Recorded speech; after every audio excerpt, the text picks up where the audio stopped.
ప్రభు నామాని స్తోత్రాలు. ఈ పరిశుద్ధ దినం ప్రభు సన్నిధిలో మనం అందరం చేరి ఆయన ఆరాధించడానికి పరిశుద్ధ ఆత్మదేవుడు మనందరికీ అనుగ్రహించిన గొప్ప కృపను బట్టి దేవునికి వందనాలు చెల్లిస్తూ ఉన్నాను. చేరవచ్చిన మీ అందరికి కూడా ప్రభు నామంలో శుభాలు తెలియజేస్తూ ఉన్నాను. అందరికి వందనాలండి. చదువుకున్నటువంటి వాక్య భాగంలో చక్కని మాట ఇక్కడ రాయబడి ఉంది. మిక్కుటమైన ఆయాసము నాకు నెమ్మది కలుగుటకు కారణమాయను. నీ ప్రేమ చేత నా ప్రాణమును నాశనమును గోతి నుండి విడిపించితివి. నీ వీపు వెనుక తట్టు నా పాపములన్నీ నీవు పారవేసితివి. ఇక్కడ రాయబడినటువంటి సందర్భాన్ని మనం చూస్తే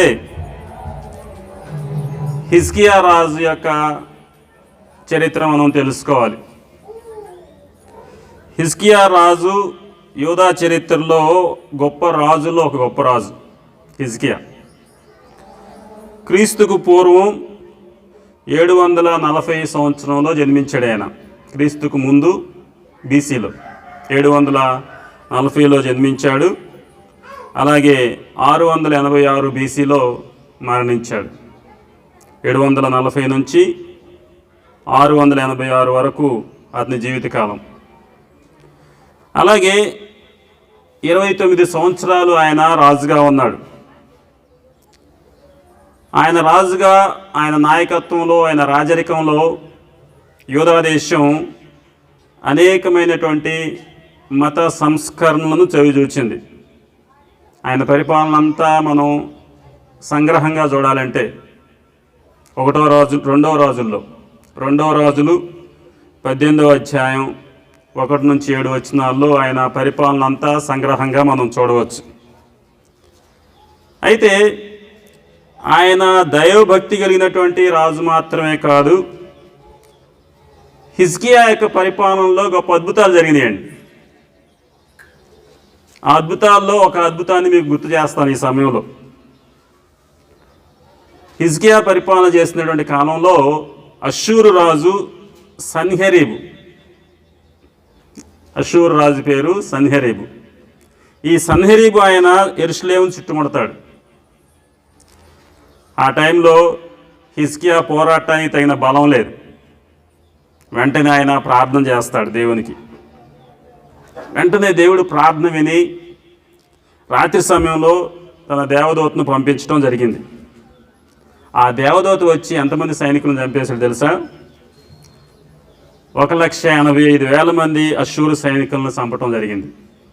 దేవదూత వచ్చి 1,85,000 మంది అష్షూరు సైనికులు చంపటం, ఇశ్రాయేలు ప్రజలందరినీ రక్షించటం, ఇవన్నీ కూడా జరుగుతాయి. ఎంత గొప్ప అద్భుతం హిజ్కియా కాలంలో దేవుడు జరిగించాడు. అయితే ఈ అధ్యాయంకి వచ్చేసరికి హిజ్కియా అనారోగ్యానికి పాలవుతాడండి. 1వ వచనం చూస్తే, ఆ దినములలో హిజ్కియాకు మరణకరమైనటువంటి రోగము కలుగగా అనే మాట రాయబడి ఉంది. ఆయనకు మరణకరమైన రోగం అంటే త్వరలో చచ్చిపోతాడు. ప్రవక్త అయినటువంటి యెషయా ద్వారా చెప్పబడింది ఈ మాట. వెంటనే హిజ్కియా చేసింది ఏంటో తెలుసా? దేవుని దగ్గరికి వెళ్తాడు ప్రార్థన ద్వారా. ప్రార్థనలో ప్రభువు వద్దకు వెళ్ళి ఈ విషయాన్ని ఆయన ముందు పెడతాడు. 2వ వచనంలో, అతడు తన ముఖమును గోడ తట్టు తిప్పుకొని, యెహోవా, యథార్థ హృదయుడవై సత్యముతో నీ సన్నిధి నేను ఎట్లు నడుచుకుంటునో, నీ దృష్టికి అనుకూలముగా సమస్తము నేను ఎట్లు జరిగించుతునో కృపలో జ్ఞాపకము చేసుకొనమని హిజ్కియా కన్నీళ్లు విడుచుచు యెహోవాను ప్రార్థింపగా అనే మాట ఇక్కడ మనకు కనిపిస్తూ ఉంది. దేవుడు వెంటనే ఆయన ప్రార్థన వింటాడు. హిజ్కియా చేసినటువంటి ప్రార్థన దేవుడు వింటాడు. యెషయా వెంటనే రాజభవనం నుండి బయలుదేరే ముందు ఇక్కడ 4వ వచనంలో యెహోవాకు యెషయాకు ప్రత్యక్షమై ఈలాగు ప్రకటించును. వెంటనే జవాబిస్తాడు తన ప్రవక్త అయినటువంటి యెషయా ద్వారా.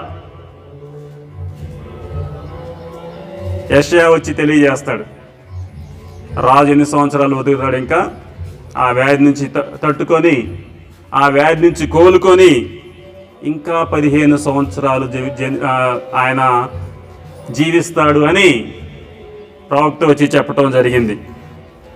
ఇటువంటి గొప్ప అద్భుతాన్ని దేవుడు చేస్తాడని యెషయా వచ్చి చెప్పినప్పుడు హిజ్కియాకు నమ్మబుద్ధి కాల. దానికి ఒక రుజువు అడుగుతాడు. ఆ రుజువు అడిగినప్పుడు సూర్యుడిని 10 డిగ్రీలు దాదాపు 20 నిమిషాలు వెనకకు తరలించమని ప్రభు అడుగుతాడు. సూర్యుడిని ఎన్ని డిగ్రీలు? 10 డిగ్రీలు. 10 డిగ్రీలు. ఇక్కడ మెట్లు అని రాశారు. నీడ మరలా 10 మెట్లు లెక్క చేసిందని దాన్ని మనం డిగ్రీస్ అనుకోవచ్చు. తిరుగుతూ ఉంటాడు కాబట్టి 10 డిగ్రీలు. 10 డిగ్రీలు వెనుకకు అంటే 20 నిమిషాలు వెనుకకు మరలించమని ప్రభువుని అడుగుతాడు. దేవుడు ఈ ప్రార్థన కూడా జవాబిస్తాడండి. సూర్యుడు ఎక్కడ వెనక్కి తిరుగుతాడా? తూర్పు నుంచి పడవరకు వెళ్తాడు. పడవ నుంచి తూర్పు వెళ్తాడా? అసాధ్యం. కానీ ఆ దినాన 10 డిగ్రీలు వెనక్కి వచ్చాడు. అంటే 20 నిమిషాలు వెనక్కి మళ్ళింది టైం.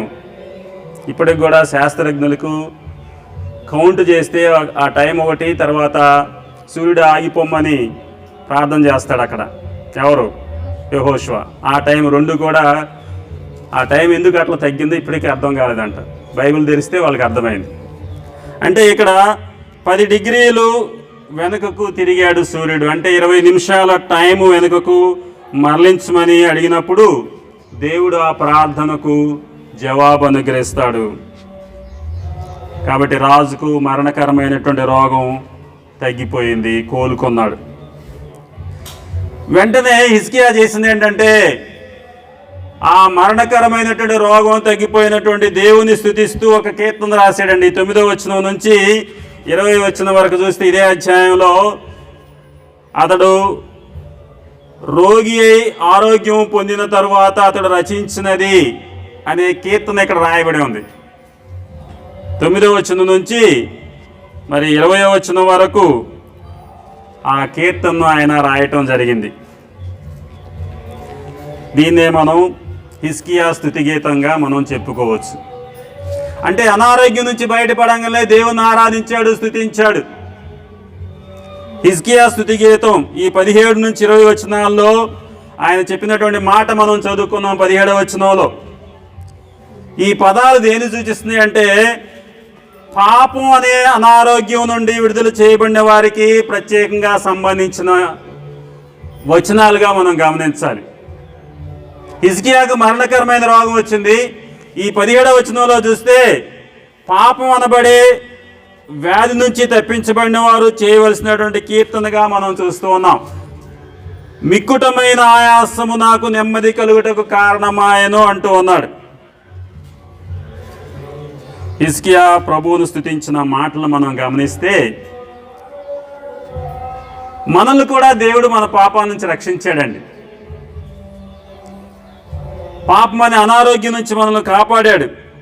వాటన్నిటినీ గుర్తు చేసుకొని మనం ఈ దినాన్ని ఆరాధించాలి.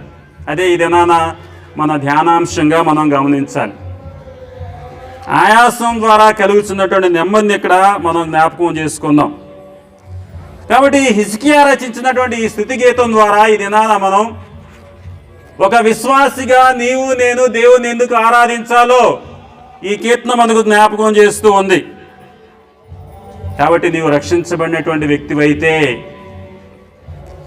నీవు రక్షించబడినటువంటి స్త్రీవైతే లేక పురుషుడివైతే ప్రభువు నీ కొరకు చేసిన వాటన్నిటినీ జ్ఞాపకం చేసుకుంటూ ఆయన స్తుతిస్తూ దేవుణ్ణి ఆరాధించడానికి ఇదిగోండి నాకు ఈ కారణం ఉంది, దేవుడు నా జీవితంలో గొప్ప కార్యాలు చేశాడు అని నీవు ఎలుగెత్తి దేవుణ్ణి బిగ్గరగా ఆరాధించడానికి ఒక గొప్ప కారణాన్ని ఇక్కడ హిజ్కియా మనకు తెలియజేస్తూ ఉన్నాడు. కాబట్టి ఈ దినాన హిజ్కియా రచించినటువంటి ఈ యొక్క కీర్తన ద్వారా మన జీవితాల్లో కూడా మనం దేవుణ్ణి ఎలాగూ ఆరాధించాలో ధ్యానించుకొని మనం ఆరాధనలో కొనసాగుదాం. మొట్టమొదటిగా చూస్తే హిజ్కియా యొక్క విషాదకరమైన పరిస్థితిని మనం గమనించాలి. మొట్టమొదటిగా హిజ్కియాకి ఏ వ్యాధి వచ్చిందో చెప్పబడలేదు, కానీ అక్కడ రాయబడింది ఏంటంటే మరణకరమైనటువంటి వ్యాధి, మరణకరమైనటువంటి వ్యాధి. కాబట్టి ఇది నా కొద్దిసేపు అనారోగ్యంతో ఉన్నటువంటి హిజ్కియా దగ్గరికి వెళదాం. మరి తనకు అతి సమీపంలో ఉన్నటువంటి మరణాన్ని గురించి అతడు ఎలాగ వివరిస్తున్నాడో ధ్యానిద్దాం. హిజ్కియా యొక్క దుఃఖకరమైనటువంటి పరిస్థితి ఎలా ఉందంటే, ఆ పరిస్థితిని హిజ్కియా ఎట్లా వివరిస్తున్నాడంటే మిక్కుటమైన ఆయాసము అంటున్నాడు. మిక్కుటమైన ఆయాసము. దీన్ని ఇంగ్లీష్ బైబిల్ ఏం చెప్పారంటే బిట్టర్నెస్, అంటే చేదు. నాకు ఎలా ఉందంటే బిట్టర్నెస్ అంటే చేదైనటువంటి పరిస్థితి ఉంది, అంటే హృదయాన్ని పిండి వేసే పరిస్థితి అని అర్థం. చేదైన పరిస్థితిగా ఆయన వివరిస్తున్నాడు. మిక్కటమైనటువంటి ఆయాసం అంటూ ఉన్నాడు. మనందరికీ తెలుసు నయోమి మరి మోయాబు నుంచి తిరిగి వచ్చేటప్పుడు ఏమంటుంది, నన్ను నయోమి అనవద్దు మారా అనండి. సర్వశక్తుడు నాకు దుఃఖము కలుగజేసను కాబట్టి నన్ను నయోమి అని పిలవద్దు, నన్ను మారా అని పిలవండి, అంటే చేదు అని పిలవండి. మారా అనబడినటువంటి అనుభవం. అలాగే ఇశ్రాయేలులు ఎర్ర సముద్రం దాటినప్పుడు వారికి నీరు అవసరమైందండి. దప్పికొన్నారు ఎడారిలో పోతుంటే. వెంటనే వారికి ఎదురైంది ఏంటి? మారా అనబడిన ఒక చెరువు ఎదురైంది. ఆ మారా నీళ్ళు ఎలా ఉన్నాయి? చేదుగా ఉన్నాయి. వారికి మారా ఎదురైన నిర్గమకాండంలో చూస్తాం మనం. నిర్గమకాండం 15వ అధ్యాయం 23వ వచనంలో మారా నీళ్లు చేదైనవి కనుక వారు ఆ నీళ్లు త్రాగలేకపోయిరి, అందువల్ల దానికి మారా అని పేరు కలిగెను. ఇక్కడ హిజ్కియా పరిస్థితి అలానే ఉంది. ఇశ్రాయేలు పరిస్థితి కూడా, లేక నయోమి పరిస్థితి కూడా ఈ హిజ్కియా లాగా నిరాశాజనకంగా ఉంది. ఇది దేనికి సూచిస్తుందో తెలుసా? ఒక నశించిపోయినటువంటి వ్యక్తికి సాదృశ్యంగా ఉంది. ఈ పరిస్థితి దేనికి సూచనగా ఉందంటే నశించిపోయినటువంటి ఒక వ్యక్తికి సాదృశ్యంగా ఉంది. బైబిల్ గ్రంథం ఎఫెసీ పత్రికలో మనం చూస్తామండి. ఎఫెసీ పత్రిక 2వ అధ్యాయం మొట్టమొదటి 3 వచనాలు చూస్తే, మీ అపరాధముల చేత పాపముల చేతను మీరు చచ్చిన వారై ఉండగా ఆయన మిమ్మును క్రీస్తుతో కూడా బ్రతికించెను. మీరు వాటిని చేయుచు వాయుమండల సంబంధి అయిన అధిపతిని, అనగా అవిధేయులైన వారిని ఇప్పుడు ప్రేరేపించు శక్తికి అధిపతిని అనుసరించి ఈ ప్రపంచ ధర్మము చొప్పున మునుపు నడుచుకొంటిరి. వారితో కలిసి మనమందరమును శరీరము యొక్కయు మనస్సు యొక్కయు కోరికలను నెరవేర్చుకొనుచు మన శరీరాశను అనుసరించి మునుపు ప్రవర్తించుచు కడమ వారి వలనే స్వభావ సిద్ధముగా దైవోగ్రతకు పాత్రులమై ఉంటిమి. ఇది హిజ్కియా యొక్క పరిస్థితి. ఇది మనం అర్థం చేసుకోవాలి. నా పరిస్థితి చేదై ఉంది, మిక్కటమైన ఆయాసం ఉంది. అంటే అర్థం ఏంటంటే చేదైనటువంటి పరిస్థితి. ఆత్మీయంగా ఆలోచించినట్లయితే పాపం వలన, అపరాధం వలన చనిపోయిన స్థితిగా ఇక్కడ హిజ్కియా పరిస్థితి ఉంటుంది. అలాగే ఈ పాపం వల్ల ఒక నిస్సహాయమైనటువంటి స్థితిలోనికి వెళ్ళిపోయాడండి. ఏమీ చేయలేని పరిస్థితి. నిస్సహాయమైన పరిస్థితి అంటే ఏమీ చేయలేనటువంటి పరిస్థితికి అతడు వెళ్ళిపోయినట్లుగా మనం చూస్తూ ఉన్నాం. యెషయా గ్రంథంలో 51వ అధ్యాయం 1వ వచనంలో చూస్తే అక్కడ ప్రవక్త చెబుతున్నటువంటి మాటలు దీనికి అనుగుణంగా మనం జ్ఞాపకం చేసుకోవచ్చు. నీతిని అనుసరించుచు యెహోవాను వెదకుచు నుండి వారలారా, నా మాట వినుడి. మీరు ఏ బండ నుండి చెక్కబడితిరో దాన్ని ఆలోచించుడి, మీరు ఏ గుంట నుండి త్రవ్వబడితిరో దాన్ని ఆలోచించుడి. అటువంటి వారితోనే ఇక్కడ యెషయా భక్తుడు తెలియజేస్తున్నాడు. ఒక నిస్సహాయమైనటువంటి పాపం స్థితిలో ఉంటూ అపరాధముల చేత పాపముల చేత చనిపోయినటువంటి వారి కొరకు, ఈ హిజ్కియా ఇంటి పరిస్థితిలో ఉన్న వారి కొరకు ఇక్కడ ఈ వాక్య భాగం రాయబడి ఉంది. అదే ఎఫెసీ పత్రిక మరలా 11-12 వచనాలకు వెళ్తే 2వ అధ్యాయంలోనే, కాబట్టి మునుపు శరీర విషయంలో అన్యజనులై ఉండి శరీరమందు చేతితో చేయబడిన సున్నతి గలవారు అనబడిన వారి చేత సున్నతి లేని వారు అనబడిన మీరు ఆ కాలమందు ఇశ్రాయేలుతో సహపౌరులు కాక పరదేశులను, వాగ్దాన నిబంధన లేని పరజనులను, నిరీక్షణ లేని వారును, లోకమందు దేవుడు లేని వారునై ఉండి క్రీస్తుకు దూరస్తులై ఇంటిరని మీరు జ్ఞాపకం చేసుకొనుడి. ఇవన్నీ కూడా మిక్కుటమైనటువంటి ఆయాసం కలిగినటువంటి యెషయా జీవితాన్ని సూచిస్తున్నాయండి. అపరాధముల చేత చనిపోయిన స్థితి, పాపముల చేత మృతమైనటువంటి స్థితి, అలాగే పరదేశులుగా ఉన్నటువంటి స్థితి, ఇశ్రాయేలుతో సహపౌరులుగా ఉన్నవారి స్థితి, అలాగే వాగ్దాన నిబంధన లేని పరజనులుగా ఉన్నవారి స్థితి, నిరీక్షణ లేని వారు, అటువంటి స్థితిని ఇక్కడ హిజ్కియా కలిగినట్లుగా మనం చూస్తున్నాం. అటువంటి పరిస్థితుల్లో ఉన్నటువంటి హిజ్కియాకి తన పరిస్థితి భారమైపోయింది. మరణకరమైనటువంటి రోగంతో అతడు బాధపడుతున్నాడు, భారమైపోయింది. మరణపు అంచుల్లో ఉన్నాడు. అతని జీవితం ఇంకొద్ది దినాల్లో ముగించబోతూ ఉంది. అటువంటి సమయంలో అతని యొక్క పరిస్థితి ఎలా ఉందంటే, నశించిపోయినటువంటి ఆత్మకు ఈ హిజ్కియా సాదృశ్యంగా ఉన్నాడండి. హిజ్కియా ఎవరికి సాదృశ్యంగా ఉన్నాడంటే, నశించిపోయినటువంటి ఆత్మకు సాదృశ్యంగా ఉన్నాడు. మనం ఇంతకుముందే చదువుకున్నాం, ఎఫెసీయులకు రాసిన పత్రిక 2వ అధ్యాయం 3వ వచనంలో ఈ దినాన మనం ఆ పరిస్థితిని ఎలా అన్వయించుకోవాలంటే, వారితో కలిసి మనమందరము శరీరము యొక్కయు మనసు యొక్కయు కోరికలను నెరవేర్చుకొనుచు మన శరీరాశలను అనుసరించి మునుపు ప్రవర్తించుచు కడమ వారి వల్లనే స్వభావ సిద్ధముగా దైవోగ్రతకు పాత్రులమై ఉంటుమే. ఇది ఆ దినాన హిజ్కియా యొక్క పరిస్థితి. మరణకరమైనటువంటి రోగం కలిగి చనిపోవటానికి దేవుని యొక్క ఉగ్రత అతని మీదకి కురిపించబడినటువంటి పరిస్థితి. పాపం వలనటువంటి జీతం మరణం అని బైబిల్ చెబుతూ ఉంది.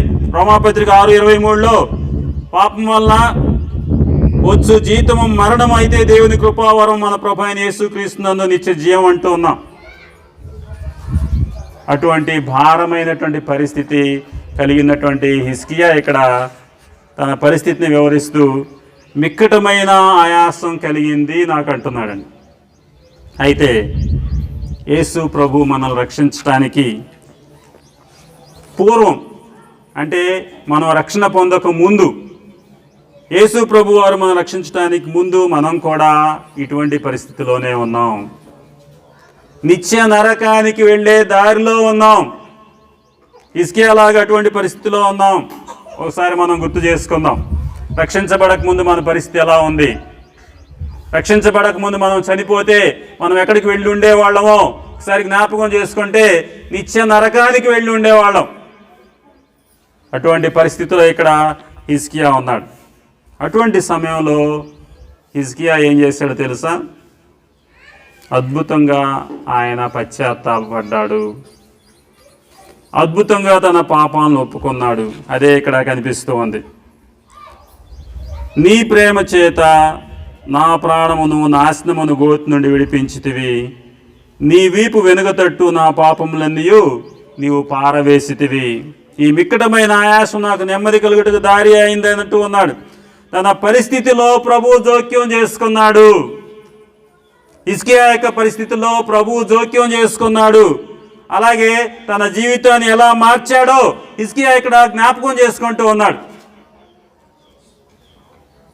కాబట్టి ఈ పరిస్థితిలో మనం చూస్తే హిజ్కియా జీవితంలో దేవుని యొక్క ఉద్దేశాలు స్పష్టంగా కనిపిస్తున్నాయండి. హిజ్కియా యొక్క జీవితంలో ద పర్పస్ ఆఫ్ గాడ్, దేవుని యొక్క ఉద్దేశం అనేది అక్కడ స్పష్టంగా కనిపిస్తుంది. హిజ్కియా అట్లా మరణ పంచుల్లో ఉండటానికి దేవుని యొక్క ప్రణాళిక అన్నట్లుగా కనిపిస్తూ ఉంది. దేవుని యొక్క ఉద్దేశమే అన్నట్లుగా కనిపిస్తుంది. ఎందుకంటే హిజ్కియా చెప్పిన ఈ మాటే అర్థం దాని అదే. మిక్కటమైనటువంటి ఆయాసం నాకు నెమ్మది కలిగించింది అంటే, నాకు నెమ్మది కలగటానికి నేను ఆయాసం పొందాను. ఇది మనకు వ్యాధి వచ్చింది, దాని ద్వారా మనకు నెమ్మది కలిగింది. వ్యాధి తర్వాత ఏమొస్తుందండి? నెమ్మది వస్తుంది. నాకు చిన్నప్పటి నుంచి కొన్ని పదార్థాలు పడవు, తింటే నాకు బాగా దగ్గు వచ్చింది. చిన్నప్పటి నుంచి కొన్ని వస్తువులు పడవు. విటమిన్ కే వస్తువులు ఎక్కువ పడవు. విటమిన్ కే వస్తువులు, ఆకుకూరలు కానీ అవి కానీ చింతపండు కానీ ఇవన్నీ తిన్నా అనుకోండి, నాకు బాగా దగ్గు వచ్చేసి ఆయాసం వచ్చేస్తుంది. అది ఎప్పుడు చిన్నప్పటి నుంచే వచ్చింది. నేను ఇంటర్మీడియట్ చదువుకున్న టైం నుంచి వచ్చింది. అలా వస్తా ఉంది. ఏదో మందులు వాడుతున్నాను, అవి చేస్తున్నాను, ఇది చేస్తున్నాను, ఆయుర్వేదం వాడాను, మొత్తం వాడాను. కానీ అది తగ్గలేదు ఎప్పటికి కూడా. చివరికి ఏమైందంటే, నేను చిత్తూరులో వర్క్ చేస్తున్నాను. అప్పుడు చిత్తూరులో పనిచేస్తూ ఉన్నప్పుడు బండి మీద వెళ్తామంటే నాకు సడన్గా ఏమైందో జరగలేదు, కళ్ళు తెరిస్తే హాస్పిటల్లో ఉన్నా. అంటే బండి మీద ఉంటూ అలా పడిపోయానంట. మొత్తం నాకు కూడా తెలియదు. తెల్లారు లేస్తే హాస్పిటల్లో ఉన్నా. వారం రోజులు కోమాలో ఉన్నాను. కానీ నాకు దెబ్బలు పెద్దగా ఏం తగలలేదు. కానీ దానివల్ల ఆ గొప్ప యాక్సిడెంట్ జరగటం వల్ల నాకు జరిగింది అని తెలుసా? నాకు చిన్నప్పటి నుంచి ఉన్నటువంటి ఆ వ్యాధి ఇప్పుడు పోయింది. చిన్నప్పటి నుంచి కొన్ని వస్తువులు పడవని చెప్పాం కదా, ఆ వస్తువులు పోవటానికి, ఆ వ్యాధి పోవటానికి కారణమైంది. తర్వాత డాక్టర్ దగ్గరికి వెళ్ళటం, ఈ ఫలానా దానివల్ల వచ్చిందని చెప్పటం, దానికి తగినటువంటి మెడిసిన్ తీసుకోవటం. దాదాపు అంతకుముందు ప్రతి వారం కూడా ఆయుర్వేదం మెడిసిన్ లేకపోతే నాకు ఊపిరాడేది కాదు. కానీ ఇప్పుడు ఆ మెడిసిన్ లేకుండానే మరి డాక్టర్ల వలన ఆ రోజున యాక్సిడెంట్ అవ్వటం వలన ఇదంతా జరిగిందనమాట. అంటే ఆ మిక్కటమైన ఆయాసము నాకేం కలిగించింది? నెమ్మది కలిగించింది. కాబట్టి మన జీవితంలో అప్పుడప్పుడు మనకు ఇబ్బందులు కలిగినప్పుడు మనం ఎంతగానో బాధపడతాం, ఎందుకు కలిగింది ఇబ్బంది అని. కానీ దాని ద్వారా దేవుని ఉద్దేశం మన పట్ల ఏముంటుందో మనకు అర్థమవుతుంది. ఇది నీకు వ్యాధి నయం కలగటానికే దేవుడు నీకు కలుగు చేస్తున్నాడు, నీ జీవితంలో మేలు కొరకే చేస్తున్నాడు అని దేవుని యొక్క అర్థంగా మనం తీసుకోవాల్సి ఉంటుందన్నమాట. కాబట్టి దేవుని యొక్క ఉద్దేశాలు వీటిలో మనకు ఎక్కువగా కనిపిస్తుంటాయి. ఇక హిజ్కియా జీవితంలో కూడా నా నెమ్మది కోసమే నేను ఆయాసం కలిగి ఉన్నాను అని ఆయన అనుకుంటూ ఉన్నాడు. అంటే హిజ్కియా తన అనారోగ్యం దేవుని యొక్క కృప ద్వారా కలిగింది అని అనుకుంటూ ఉన్నాడు. తన అనారోగ్యానికి కారణం నిజంగా దేవుని యొక్క కృపే అని గ్రహించాడు. ఎందుకంటే అతడు అనారోగ్యం పొందకపోతే, ఆ బాధ పొందకపోతే అతని యొక్క విమోచనలో దేవుని యొక్క కృప ఉందని అతనికి ఎప్పటికీ కూడా తెలియదు. దేవుడు నాకు తోడుగా ఉన్నాడు, దేవుడు నాకు కృప చూపిస్తున్నాడని అతనికి ఎప్పుడు కూడా తెలియదు. ఇదేనా మనం గమనించాల్సింది ఏంటంటే, మనం పాపంలో ఉండటం అనేది చాలా విచారకరమైన, భయంకరమైన విషయం. కానీ మనం పాపాన్ని ఒప్పుకుంటే ప్రభువు నుండి సహాయం వెతకటానికి అది కారణం అవుతుందండి. పాపాన్ని ఒప్పుకుంటే ప్రభు మనకు తప్పక సహాయం చేస్తాడు. ఒప్పుకోవడం అప్పుడప్పుడు మనకి ఇష్టం ఉండదు, కానీ ఒప్పుకుంటే రివార్డ్ ఏంటంటే, లేక ఫలితం ఏంటంటే నెమ్మది ఉంటుంది. మిక్కుటమైనటువంటి ఆయాసం నెమ్మది కలుగు చేస్తుంది. కాబట్టి దాని ద్వారా మనం దేవుని దగ్గరకు రావటానికే ఈ ప్రణాళిక అంతా కూడా, దేవుని ద్వారా దీవెనలు పొందటానికే ఈ మార్గాలన్నీ కూడా, నీ జీవితం బాగుపడటానికే ఇవన్నీ కూడా అని మనం జ్ఞాపకం చేసుకోవాలి. కాబట్టి దేవుని యొక్క ఉద్దేశాలు అందులో కనిపిస్తాయి. ఇది మొట్టమొదటిగా మనం జ్ఞాపకం చేసుకోవాలి. రెండవదిగా చూస్తే దేవుని యొక్క శక్తి ఇందులో కనిపిస్తుందండి. ఇక్కడ దేవుని ఉద్దేశాలు మొట్టమొదటి కనిపిస్తాయి. రెండవదిగా దీనిలో దేవుని యొక్క శక్తి కనిపిస్తుంది. తన అనారోగ్యం నుంచి బయటపడాలంటే నా వల్ల ఏ పని కాదు, ఎవరి శక్తి కావాలని హిజ్కియా అనుకున్నాడు? దేవుని యొక్క శక్తి కావాలనుకున్నాడు. దేవుని యొక్క శక్తి ఉంటేనే ఈ అనారోగ్యం నుంచి నేను బయటపడగలనని హిజ్కియా అనుకున్నాడు. ఇదేనా మన జీవితాల్లో నరకం నుంచి మనల్ని తప్పించడానికి శక్తి గల దేవుడు మనకున్నాడండి. నరకం యొక్క ముప్పు నుంచి మన ఆత్మను విడిపించే శక్తి దేవునికి ఉంది. ఈ సృష్టిని సృష్టించినటువంటి దేవుడు ఏ శక్తితో అయితే దేవుడు ఈ సృష్టిని సృష్టించాడో అదే శక్తి ద్వారా మనకు రక్షణ అనుగ్రహించాడు. ఒక వ్యక్తి తన పాపాల కొరకు పశ్చాత్తాపడితే అతన్ని నూతన సృష్టిగా చేస్తాడు. కాగా ఎవడైనా క్రీస్తునందున్న యెడల వాడు నూతన సృష్టి, పాతవి గతించును, సమస్తమును క్రొత్తవాయని అంటాడు. కాబట్టి ఆయన పాపుల యొక్క మరణం మీద కానీ, పాపుల చుట్టూ ఉన్నటువంటి చీకటి మీద కానీ ఆయన జయం సాధించి ఆ భయంకరమైనటువంటి స్థితి నుంచి విడిపించే దేవుడైనాడు. అందుకనే హిజ్కియా దేవుని ఆరాధించాడండి. తన మరణాన్ని నుంచి బయటకు వచ్చాడు కాబట్టి దేవుని ఆరాధించాడు. అలాగే దేవుని యొక్క ఉద్దేశాలు తన జీవితంలో ఉన్నాయి కాబట్టి దేవుని ఆరాధించాడు. దేవుని యొక్క శక్తి తన మీద ఉంది కాబట్టి ఆయన దేవుని ఆరాధించాడు. అలాగే ఆ యొక్క ఇన్సిడెంట్లో దేవుని యొక్క ప్రధానమైనటువంటి కోరిక కనిపిస్తోంది. ఆయన కోరిక ఏంటంటే హిజ్కియాను దేవుడు ప్రేమించాడండి. హిజ్కియాని దేవుడు ప్రేమించాడు కాబట్టి ఇదంతా జరిగింది. నిజానికి హిజ్కియా రాజు ఆ ప్రేమకు అర్హుడు కాడు, దేవుని చేత ప్రేమ పొందడానికి అర్హుడు కాడు. అయినప్పటికీ కూడా ఆయన ప్రేమించబడ్డాడు. అటువంటి ప్రేమను మన పట్ల చూపిస్తున్నటువంటి దేవునికి మనము కృతజ్ఞతలు చెల్లిస్తూ ఆరాధించాలి. ఇర్మియా గ్రంథంలో మనందరికీ తెలిసిన మాట 31వ అధ్యాయం 3వ వచనంలో, శాశ్వతమైన ప్రేమతో నేను నిన్ను ప్రేమించుచున్నాను కనుక విడువక నీ ఎడల కృప చూపుచున్నాను. అటువంటి గొప్ప ప్రేమ గల దేవుణ్ణి మనం చూస్తూ ఉన్నాం. అలాగే యోహాను పత్రికలో మనం చూస్తే, యోహాను రాసిన మొదటి పత్రిక 4వ అధ్యాయం 19వ వచనంలో, మనము ఆయన ద్వారా జీవించినట్లు దేవుడు తన అద్వితీయ కుమారుని లోకంలోనికి పంపెను. దీనివలన దేవుడు మన అందించిన ప్రేమ ప్రత్యక్షపరచబడను. మనము దేవుని ప్రేమించుతామని కాదు, దేవుడే మనల్ని ప్రేమించి మన పాపములకు ప్రాయశ్చిత్తమైనటకు తన కుమారుని పంపెను. ఇందులో ప్రేమ ఉన్నది. దేవుని యొక్క ప్యాషన్ ఏంటంటే మన పట్ల ప్రేమ కలిగి ఉండటం. దేవుని యొక్క ఆశ ఏంటంటే మన పట్ల ప్రేమ కలిగి ఉండటం. దేవుని యొక్క కోరిక ఏంటంటే ప్రగాఢమైన కోరిక మన పట్ల ప్రేమ కలిగి ఉండటం. యోహాను 3:16 అందరికీ తెలిసిందే. దేవుడు లోకమును ఎంతగానో ప్రేమించను కాగా తన అద్వితీయ కుమారుని యందు పుట్టిన వాని యందు విశ్వాసం ఉంచి ప్రతి వాడును నశింపక నిత్య జీవం పొందినట్లు ఆయనను అనుగ్రహించెను. కాబట్టి తన ప్రేమను ఎట్లా వెల్లడి చేస్తున్నాడంటే తన సొంత కుమారుని మనకు చనిపోయేలా పంపటానికి ప్రేరేపించింది ఆ ప్రేమే. దేవుని యొక్క ప్రేమ ఏం ప్రేరేపించిందంటే తన సొంత కుమారుని కూడా ఈ లోకానికి పంపించి మన కొరకు చనిపోయేలాగా చేసింది. ఆయన ప్రేమ మన యొక్క పాపాలను పరిశీలించింది. ఆయన ప్రేమే మనల్ని రక్షించింది. అదే ఇక్కడ మనం చూస్తూ ఉన్నాం. ఆయన యొక్క ప్రధానమైనటువంటి ప్రగాఢమైనటువంటి కోరికను ఇందులో మనం చూస్తున్నాం. అలాగే ఇందులో దేవుడు మన కొరకు చేసినటువంటి శుద్ధీకరణను కూడా చూస్తున్నాం అనమాట. హిజ్కియా జీవితంలో మనం చూస్తే హిజ్కియాకు దేవుడు కృప చూపటం మాత్రమే కాదండి, ఏం చేశాడు? అతని పాపాలన్నిటినీ తొలగజేశాడు. ఈ వాక్య భాగంలో మనం చూస్తే చూడండి ఒకసారి మళ్ళీ, యెషయా 38:17లో, నీ ప్రేమ చేత నా ప్రాణమును నాశనమును గోతి నుండి విడిపించితివి, నీ వీపు వెనుకతట్టు నా పాపములన్నిటి నీవు పారవేసితివి.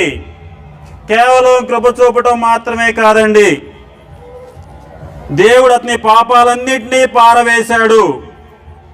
అతని మరణం నుంచి, అతని పాపాల నుంచి విడిపించాడు, మరణాన్ని నుంచి విడిపించాడు, పాపాల నుంచి విడిపించాడు. ఇది నానా ఒక పాపం చేసినటువంటి వ్యక్తి దేవుని దగ్గరకు వస్తే ఆయన పాపాలన్నీ కూడా తీసివేయబడతాయి. మనందరం దేవుని దగ్గరికి వచ్చాం, మన పాపాలను దేవుడు కడిగి వేశాడు. పాపాలన్నీ అంటే సంపూర్ణమైన పదం అండి. ప్రతి పాపం అంటాడు,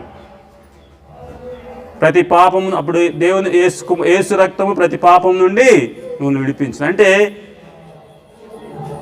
నిన్ను విడిపించలేనటువంటి యేసు రక్తము చేత విడిపించలేనటువంటి పాపం ఏది కూడా లేదు అని అర్థం. ప్రతి పాపాన్ని కూడా ఆయన తొలగిస్తాడు అని మనం జ్ఞాపకం చేసుకోవాలంటే, గతంలో మనం చేసిన పాపాలు కావచ్చు, వర్తమానంలో మనం చేస్తున్నటువంటి పాపాలు కావచ్చు, భవిష్యత్తులో ఉన్నటువంటి పాపాలను కావచ్చు, ప్రతి పాపాన్ని కూడా ఆయన తొలగిస్తాడని వీటి భావంగా మనం గమనించాలి. అందుకనే మనము దేవుని ఆరాధించాలి. కీర్తన గ్రంథం 103వ కీర్తన 12వ వచనంలో చూస్తే, పడమటికి తూర్పు ఎంత దూరమో ఆయన మన అతిక్రమములు మనకంతా దూరపరిచి ఉన్నాడు. ప్రతి పాపాన్ని కూడా ఆయన తొలగిస్తూ ఉన్నాడు. యోహాను పత్రిక 1వ పత్రిక 1వ అధ్యాయం 7వ వచనం, ఆయన కుమారుడైన యేసు రక్తము ప్రతి పాపము నుండి మనల్ని పవిత్రులుగా చేయును. కాబట్టి అటువంటి గొప్ప కృపను దేవుడు అనుగ్రహించాడు. హిజ్కియా జీవితంలో మిక్కటమైన ఆయాసం అనేది ఆయనకు నెమ్మది కలిగింది. ఇది నాన్న హిజ్కియాతో పాటు మనమందరం కలిసి పాట పాడుకుందాం. హిజ్కియా ఏ పాట పాడాడైతే ఇక్కడ 38వ అధ్యాయం 9-20 వచనాల్లో హిజ్కియా పాడినటువంటి గొప్ప పాట ప్రతి విశ్వాసి పాడటానికి ఒక పాట ఉంటుంది. ఎందుకంటే నీ జీవితంలో కూడా హిజ్కియా లాంటి పరిస్థితులు ఎదురై ఉండవచ్చు. కాబట్టి హిజ్కియా లాగా పాడటానికి మనకు కూడా ఒక పాట ఉంటుంది. దావీదుకు ఒక పాట ఉందండి కీర్తనల గ్రంథంలో. చూడండి దావీదు పాడిన పాట ఏంటో చూద్దాం. 40వ కీర్తన మొదటి 3 వచనాల్లో దావీదు చక్కగా పాడతాడు. ఈ పాట మన సండే స్కూల్ పిల్లలందరికీ కూడా తెలుసా? నా నోటం క్రొత్త పాట వచ్చి అందరికీ. నా నోటం క్రొత్త పాట నా యేసు ఇచ్చెను, నా నోటం క్రొత్త పాట నా యేసు ఇచ్చెను, ఆనందముతో హర్షించి పాడెదన్ జీవించు కాలమంతయు. హల్లెలూయా ఆనందముతో హర్షించి పాడెదన్ జీవించు కాలమంతయు. నా నోటన్ క్రొత్త పాట నా యేసు ఇచ్చెను, వ్యాధి బాధలందు నేను మొర్ర పెట్టగా ఆలకించి బాధ నుండి రక్షించెను. వ్యాధి బాధలందు నేను మొర్ర పెట్టగా ఆలకించి బాధ నుండి నన్ను రక్షించెను, ఆనందముతో హర్షించి పాడెదన్ జీవించు కాలమంతయు. హల్లెలూయా ఆనందముతో హర్షించి పాడెదన్ జీవించు కాలమంతయు. అది ఇక్కడ కీర్తనాకారుడు పాడుతున్నటువంటి పాట అండి. 40వ కీర్తన మొదటి 3 వచనాల్లో యెహోవా కొరకు నేను సహనముతో కనిపెట్టుకొంటిని, ఆయన నాకు చెవియొగ్గి నా మొర్ర ఆలకించెను. నాశనకరమైన గుంటలో నుండి జిగటగల దొంగ ఊబిలో నుండి ఆయనను పైకెత్తును. నా పాదములు బండ మీద నిలిపి నా అడుగులు స్థిరపరచును. తనకు స్తోత్ర రూపమగు క్రొత్త గీతమును మన దేవుడు నా నోట నుంచెను. అనేకులు దాన్ని చూచి భయభక్తులు కలిగి యెహోవా యందు నమ్మిక ఉంచెదరు. హిజ్కియా జీవితంలో దేవుడు కలిగజేసిన అద్భుతం కావచ్చు, దావీదు జీవితంలో దేవుడు చేసినటువంటి గొప్ప అద్భుతం కావచ్చు. ఈ భయంకరమైనటువంటి అవినీతి గొయ్యిలో నుంచి విడిపించబడినటువంటి దావీదు యొక్క గొప్ప ప్రార్థన, స్తుతి, ఆరాధన మనం ఇక్కడ చూస్తూ ఉన్నాం. కాబట్టి ఈ దినాల నీవు కూడా అటువంటి భయంకరమైనటువంటి జిగటగల దొంగ ఊబిలో నుంచి రక్షించబడ్డావా? దేవుని చేత విడిపించబడ్డావా? అయితే నీవు కూడా ప్రభువును ఆరాధించడానికి సిద్ధం కావాలి. నిన్ను ప్రేమించి నీ కొరకు తను అర్పించుకున్నటువంటి ప్రభు నామాన్ని స్తుతించి ఆయన ఆరాధించాలి. ఆయన కృపకు, ఆయన వాత్సల్యతకు కృతజ్ఞతలు చెల్లించి బిగ్గరగా ఆయన ఆరాధిస్తూ ముందుకు కొనసాగుదాం. అటువంటి కృప పరిశుద్ధాత్మ దేవుడు మనందరికీ అనుగ్రహించును గాక. ఆమేన్.